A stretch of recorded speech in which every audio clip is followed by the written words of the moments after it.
y. Now, I'm going to tell you about exponential equations. It means that the power is the unknown. So here is one very simple example. So 4 to the power of x is equal to 16. So you are looking for the power with which 4 will give us 16. The point is, or the base of the exercise, that in the equation both sides needs to have the same base. So here is 4, which we can leave as 4, and 16, so we should change 16 into the power of 4, which is 4 squared. And when you have the same base on both sides, you can just get rid of the numbers and you write down the powers. X is equal to 2. That's a simple equation. The second one is like 25 to the power of x plus 3 times 5 to the power of x, and that's equal to 125 to the power of x plus 2. This is the second example. So now you see, again, we need the same base for 25, 5, and 125. Of course, this is 5. So it's basically a prime number. Not every time, because in the previous exercise you saw that was 4. So it's not always a prime number, but basically the base is, so typically the base is a prime number. So 25 is 5 squared.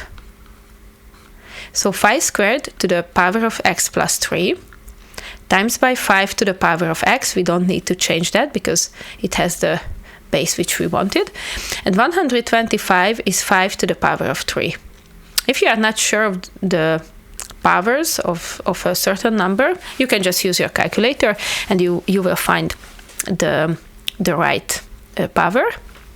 So now here we will use an identity. So when you have more powers on each other, like when you use brackets, you just times the two powers. So 5 to the power of 2 times by x plus 3. So this is 5 to the power of 2x plus 6 times by 5 to the power of x is equal to, and again we will use the same identity, so we times them, 5 to the power of 3x plus 6.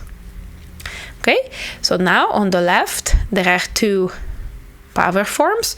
We can add them together. Let's say add them. So when you times two power forms and they have the same base, you just add the powers. So this is the second identity we use in this exercise. So 2x plus 6 plus x, which is 3x plus 6. That's the left side. And that's equal to 5 to the power of 3x plus 6. And again, we have the same base and just one power form or one number on both sides. This is the point where when we can get rid of the base. You just write down the powers. 3x plus 6 is equal to 3x plus 6. And this is a special one because both sides are equal to each other. We call that identity. So in this case, any number can work. So x is the element of all real numbers. You can choose any number for x. This is the answer.